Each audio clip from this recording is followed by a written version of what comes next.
Bismillahirrahmanirrahim. Assalamualaikum warahmatullahi wabarakatuh.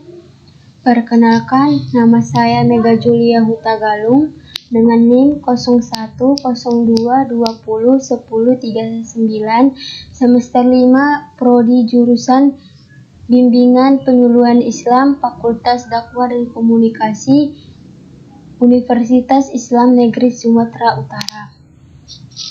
Yang saya hormati kepada dosen pengampu mata kuliah BK individual dan kelompok, Bapak Muhammad Putra Dinata Saragi MPD.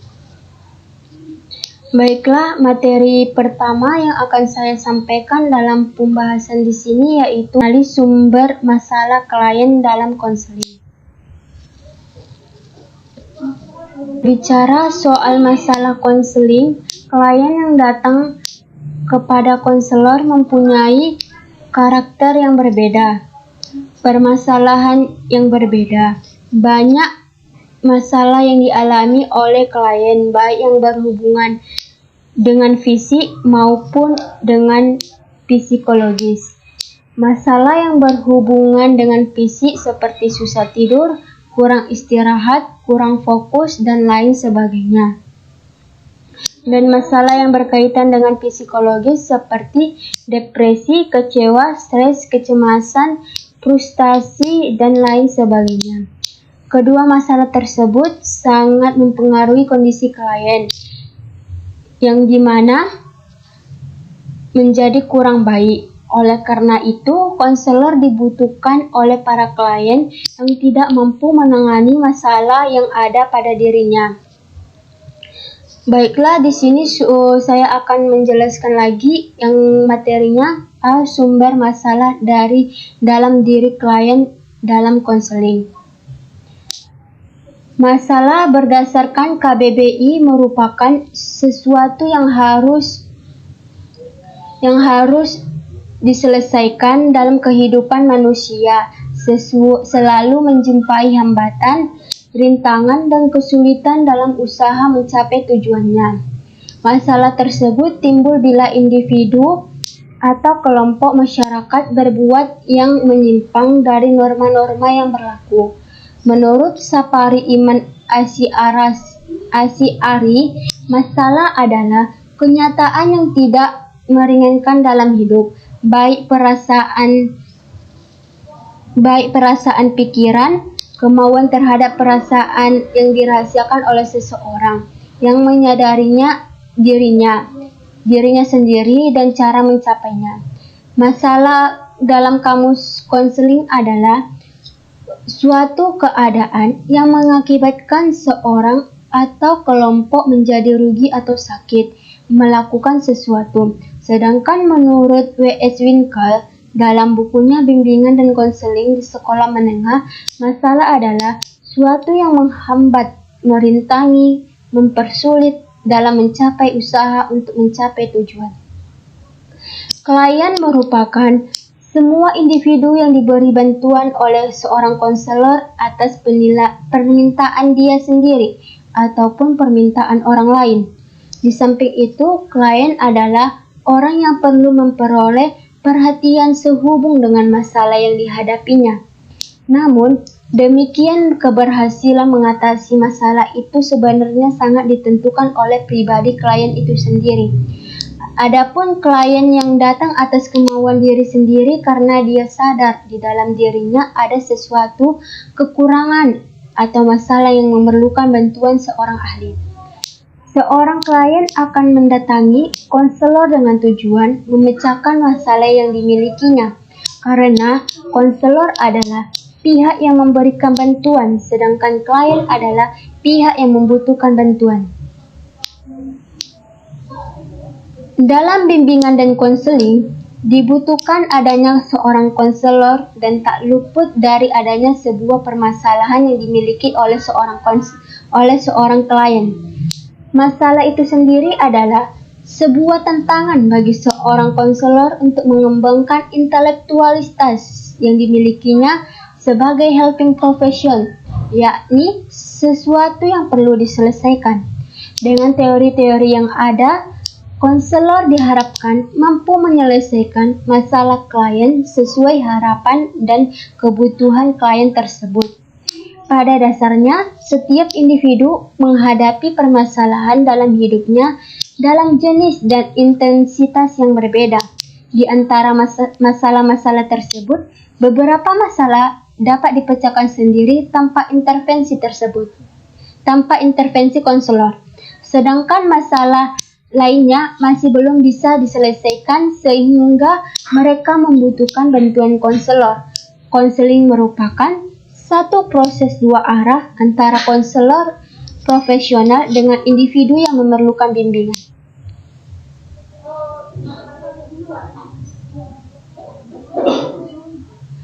Yang pertama, masalah frustasi atau frustration problem. Frustasi ialah suatu bentuk kekecewaan yang tidak terselesaikan akibat kegagalan yang sering terjadi di dalam mengerjakan sesuatu atau akibat tidak berhasil dalam mencapai cita-cita. Frustasi adalah keadaan batin seseorang, ketidakseimbangan dalam jiwa, suatu perasaan tidak puas karena hasrat atau dorongan yang tidak terpenuhi. Sedangkan psikoterapi adalah teknik pemberian bantuan kepada klien untuk berusaha merubah pola hidup yang tidak membahagiakan dalam mengembangkan perasaan yang lebih memuaskan dirinya dan berada dalam harmonisasi hubungan dengan masyarakat sekitar. Konseli yang mengalami frustasi biasanya menampakkan gejala minat kerjanya menurun, tidak mau melakukan usaha lagi, dan kehilangan kepercayaan pada dirinya. Pada umumnya, layanan konseling diberikan kepada konseli untuk membantu membangkitkan minat dan motivasi pada aktivitas lain yang lebih cocok dengan potensi konseli. Teknik ini disebut juga sublimasi. Faktor-faktor penyebabnya frustasi ada dua sumber utama frustasi, yaitu sumber yang berasal dari luar atau situasi-situasi dari luar, dan sumber dari dalam atau dinamika batinnya orang itu sendiri. Menurut Semyon, frustasi yang disebabkan oleh situasi-situasi dari luar dan dalam yang tidak dapat dihindari adalah sebagai berikut. Faktor-faktor dari luar ini berupa A. Ada kebiasaan atau peraturan-peraturan masyarakat yang membentuk kebutuhan-kebutuhan dan keinginan-keinginan individu. B. Hal-hal yang mengganggu, lebih-lebih yang berhubungan dengan kepentingan-kepentingan dan cara-cara hidup individu yang sudah biasa. Yang C-nya, kondisi-kondisi sosioekonomis yang menghalangi pemenuhan kebutuhan dasar jasmania individu. Faktor-faktor dari dalamnya berupa A. Kekurangan diri sendiri, seperti kurangnya rasa percaya diri atau ketakutan pada situasi sosial yang menghalangi pencapaian tujuan. B. Konflik. Faktor ini juga dapat menjadi sumber internal dari frustasi saat seseorang mempunyai beberapa tujuan yang saling berinferensi satu sama lain. Sedangkan dalam hambatan, menurut Ardani adalah beberapa macam hambatan yang biasanya dihadapi oleh individu berupa hambatan fisik seperti kemiskinan, kekurangan gizi, bencana alam, dan sebagainya. Hambatan sosial seperti kondisi perekonomian yang tidak bagus, persaingan yang hidup yang keras, perubahan tidak pasti berbagai aspek kehidupan. Dan hambatan pribadi ini keterbatasan pribadi individu dalam bentuk cacat fisik atau penampilan fisik yang kurang menarik bisa menjadi pemicu frustasi dan stres pada individu.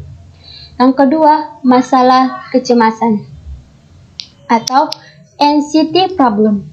Kecemasan ialah suatu keadaan atau kondisi emosi yang tidak menyenangkan dan merupakan pengalaman yang samar-samar disertai dengan perasaan yang tidak berdaya dan tidak menentu.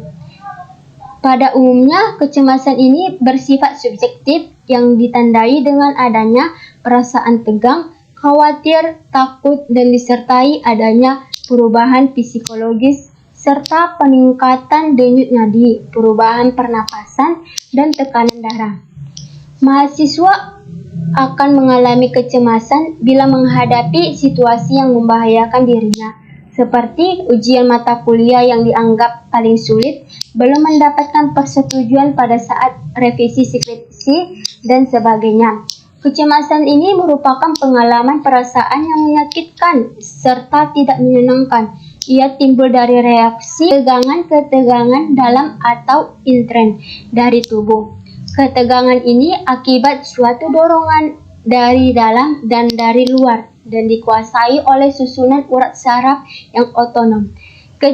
Kecemasan dapat dibedakan menjadi beberapa jenis. Menurut Gilmer, kecemasan dibedakan menjadi dua, yaitu kecemasan normal dan kecemasan abnormal.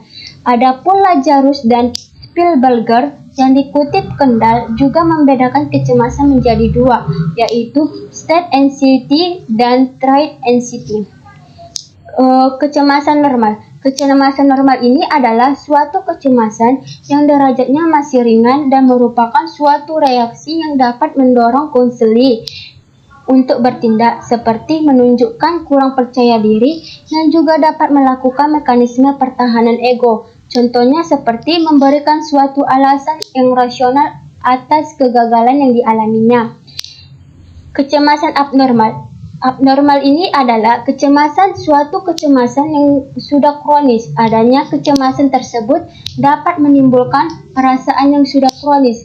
Adanya kecemasan tersebut dapat menimbulkan perasaan dan tingkah laku yang tidak efisien. Misalnya, mahasiswa harus mengulang ujian karena ujian pertama belum lulus. Kecemasan state anxiety. Suatu kecemasan disebut state anxiety bila gejala kecemasan yang timbul dianggap sebagai suatu situasi yang mengancam individu. Misalnya, konseli merasa terancam atas kemungkinan kegagalan yang pernah dialaminya pada tahun yang lalu. Yang terakhir, trait anxiety. Trait anxiety ini merupakan kecemasan sebagai keadaan yang menetap pada individu. Kecemasan ini berhubungan dengan kepribadian individu yang mengalaminya. Konseli yang mempunyai trait anxiety tinggi cenderung untuk menerima situasi sebagai bahaya atau ancaman dibanding konseli yang menderita trait anxiety rendah, sehingga mereka akan merespons situasi yang mengancam dengan kecemasan yang lebih besar intensitasnya.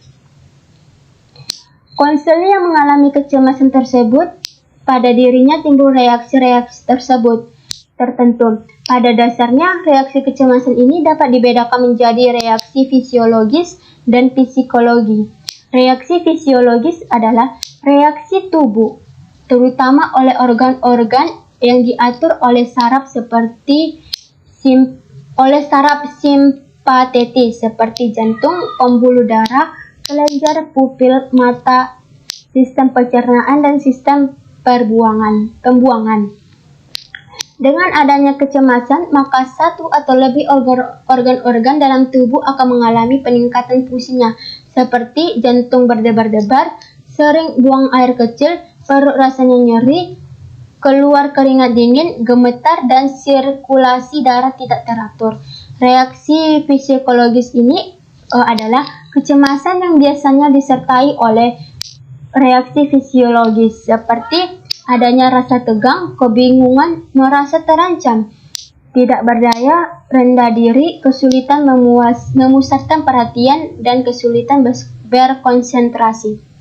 Yang ketiga, masalah depresi atau depresio problem. Depresi dikenal sebagai keluhan-keluhan umum yang dialami oleh masyarakat biasa maupun penderita yang berobat. Masalah depresi dapat digolongkan ke dalam gangguan emosi dan kepribadian yang perlu mendapatkan perhatian serius dari kalangan kedokteran, bidang kesehatan jiwa, psikologis maupun ahli konseling. Bila masalah depresi yang dialami konseling normal seperti keadaan kemurungan atau kesedihan, kepahatan semangat, dan ditandai oleh perasaan tidak puas, menurunnya kegiatan, pesimis menghadapi masa yang akan datang, maka kasus demikian ini dapat dibantu konselor melalui konseling. Namun bila depresi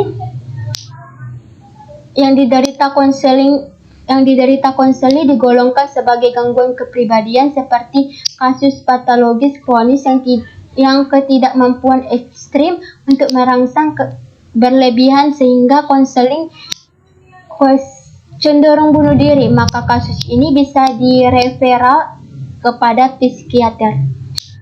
Blackburn dan Davidson mengupakan gejala penderita depresi berdasarkan simptoma psikologis dan biologis. Simptoma psikologis ini meliputi pertama suasana hati, seperti kesediaan, kecemasan, dan mudah marah. Dan kedua, berpikir seperti kehilangan konsentrasi, lambat dan kacau berpikir, menyalahkan diri sendiri, ragu-ragu, dan merasa harga dirinya rendah. 3. Motivasi, seperti kurang minat bekerja, menghindari dari pekerjaan dan sosial, ingin melarikan diri, dan ketergantungan tinggi. Dan terakhir, perilaku seperti lamban, mondar-mandir, menangis, dan mengeluh. Simptoma biologi meliputi hilangnya nafsu makan, hilangnya nafsu birahi, tidur terganggu, dan lamban beraktivitas. Dan masuk pembahasan kedua yaitu B. Sumber masalah dari luar dari diri klien dalam konseling. Dalam bimbingan konseling, individu itu diarahkan kepada pemahaman terhadap potensi-potensi dirinya. Dengan pemahaman itu, individu berusaha mengatasi masalah-masalahnya dengan caranya sendiri. Kemampuan untuk menentukan pilihan sendiri yang tepat bukanlah sesuatu yang diwarisi sejak lahir, akan tetapi merupakan hal yang harus dikembangkan dan dibina dalam diri individu melalui pendidikan. Yang pertama ini masalah kecewa atau disappointed problem. Kecewa ini merupakan bentuk gangguan emosi yang ditimbulkan oleh ketidakserasian antara apa yang diinginkan konseli dan kenyataan yang terjadi. Seorang siswa merasa kecewa karena mendapatkan pelayanan yang tidak memuaskan di sekolah. Seorang mahasiswi merasa kecewa karena dosennya tidak hadir memberi kuliah tanpa pemberitahuan sebelumnya. Seorang pegawai merasa kecewa karena janji perusahaan menaikkan gaji tidak direalisasi, dan masih banyak peristiwa lain yang dapat menimbulkan rasa kecewa. Konseli yang mengalami kekecewaan berlarut-larut tanpa penyelesaian dapat menimbulkan kompleks terdesak yang dapat mengakibatkan kegelisahan, frustasi, salah ambil, salah ucap, dan mimpi sesuatu sebagai wujud adanya keinginan yang tidak terpenuhi. Konseli yang gagal menyelesaikan masalah ini sebaiknya minta bantuan konseling kepada konselor agar problem ini dapat direduksi dan dihilangkan sehingga tidak merangsang timbulnya masalah ini.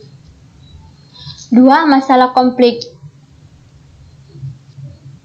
atau konflik problem. Konflik ialah suatu bentuk pertentangan yang dialami oleh individu.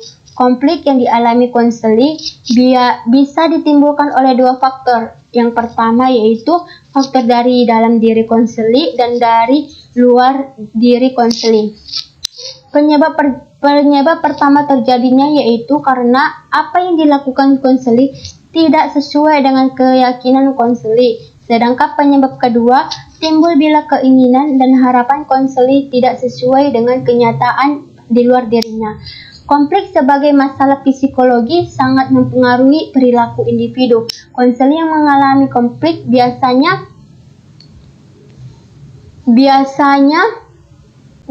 perilakunya mengalami penurunan. Contohnya, seperti bila mahasiswa konflik dengan dosennya, ia akan malas mengikuti kuliah dosen tersebut. Contoh lainnya, seorang karyawan konflik dengan atasannya menimbulkan karyawan ini mengundurkan diri dari pekerjaannya. Jadi jelas bahwa konflik yang pada umumnya berdampak buruk terhadap intensitas perilaku individu. 3. Masalah ketergantungan atau dependence problem. Ketergantungan adalah suatu keadaan di mana seseorang dalam melaksanakan tugas dan kewajibannya menggantungkan pada pihak lain. Masalah ketergantungan konseli merupakan bentuk kesulitan psikologis yang dapat dikategorikan lebih ringan bila dibandingkan dengan masalah-masalah yang ada. yang diuraikan di atas tersebut. Dalam belajar, masalah ini dapat menimbulkan penurunan kemampuan peserta didik atau mahasiswa untuk mengerjakan tugas-tugasnya sehingga belajarnya menjadi rendah. Gejala perilaku konseli yang mengalami masalah perilaku ketergantungannya adalah gejala psikologis seperti penurunan minat, perhatian, dan motivasi. Gejala fisik seperti malas berusaha, memandang dirinya kurang mampu, kelelahan, dan vitalitas fisik menurun. Dan terakhir, masalah stres atau problem. Stres adalah suatu bentuk gangguan emosi yang disebabkan adanya tekanan yang tidak dapat diatasi oleh individu. Di sekolah, siswa mungkin baik atau saat mereka menghadapi ujian. Sering terjadi siswa atau mahasiswa ditekan terus-menerus untuk menyelesaikan tugas-tugas dalam waktu yang semakin dekat. Stres terjadi jika seseorang dihadapkan dengan peristiwa yang mereka rasakan sebagai mengancam kesehatan fisik atau psikologisnya. Peristiwa-peristiwa tersebut disebut stresor dan reaksi orang terhadap peristiwa disebut respons stres. Stres yang berlanjut dapat menimbulkan gangguan emosi yang menyakitkan seperti kecemasan dan depresi. Stres bisa disebabkan oleh beberapa faktor, diantaranya seperti keinginan yang bertentangan, peristiwa traumatis, peristiwa yang tidak bisa dikendalikan, peristiwa yang tidak bisa diperkirakan, peristiwa di luar batas kemampuan, dan konflik internal sering sebagai sumber stres seseorang. Atkinson menyatakan bahwa sumber stres yang paling jelas adalah peristiwa traumatis seperti situasi bahaya ekstrim yang berada di luar kemampuan manusia, misalnya bencana alam seperti gempa bumi dan banjir, bencana buatan manusia seperti perang dan kecelakaan nuklir, kecelakaan yang mengerikan seperti tabrakan mobil atau pesawat terbang, penyerangan fisik seperti pemerkosaan atau upaya pembunuhan. Konseli yang mengalami stres ringan dan sedang masih bisa dibantu konselor dengan konseling. Tetapi bila stres yang dideritanya kategori berat ini, maka konselor harus merujuk atau mereferal kepada psikiater. Kasus stres berat ini membutuhkan penanganan medis dan layanan psikoterapi. Stres biasanya kebanyakan oleh orang tua atau lansia. Nah, faktor yang mempengaruhi stres pada lansia ini ada dua faktor, yaitu internal dan eksternal. Faktor internal ini berasal dari sumber stres yang berasal dari diri seseorang sendiri seperti penyakit dan konflik.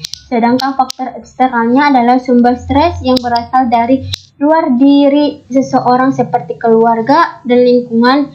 Perawatan lansia harus dilakukan dengan teliti, sabar, dan penuh cinta. Perawatan lansia diharapkan dapat meningkatkan kualitas hidup lansia sehingga mereka tetap merasa bahagia.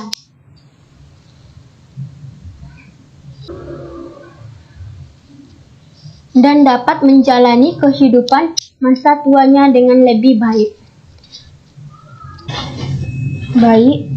Dapat ditarik dari kesimpulan materi penjelasan saya ini bahwa sumber masalah dari dalam diri klien dalam konseling ada 3, yaitu yang pertama masalah frustasi. Frustasi ialah suatu bentuk kekecewaan yang tidak terselesaikan akibat kegagalan yang sering terjadi di dalam mengerjakan sesuatu atau akibat tidak berhasil dalam mencapai cita-cita. Konseli yang mengalami frustasi biasanya menampakkan gejala minat kerjanya yang menurun, tidak mau melakukan usaha lagi, dan kehilangan kepercayaan pada dirinya. Masalah kecemasan. Yang kedua ini, kecemasan ialah suatu keadaan atau kondisi emosi yang tidak menyenangkan dan merupakan pengalaman yang samar-samar disertai dengan perasaan yang tidak berdaya dan tidak menentu. Kecemasan ini ada 4. Yang pertama kecemasan normal, kedua kecemasan abnormal, dan ketiga kecemasan state anxiety, dan yang terakhir kecemasan threat anxiety. Masalah depresi. Yang ketiga ini, masalah depresi dapat digolongkan ke dalam gangguan emosi dan kepribadian yang perlu mendapatkan perhatian serius dari kalangan kedokteran, bidang kesehatan jiwa, psikologis, maupun ahli konseling. Dan juga dapat ditarik kesimpulan dari penjelasan bahwa sumber masalah dari luar diri klien dalam konseling ini ada 4 juga, yaitu yang pertama, masalah kecewa. Kecewa merupakan bentuk gangguan emosi yang ditimbulkan oleh ketidakserasian antara apa yang diinginkan konseli dan kenyataan yang terjadi. Yang kedua ini, masalah konflik. Konflik ialah suatu bentuk pertentangan yang dialami oleh individu. Konflik yang dialami konseli bisa ditimbulkan oleh 2 faktor. Yang pertama ini faktor dari dalam diri konseli, dan yang kedua faktor di luar diri konseli. Yang ketiga, masalah ketergantungan.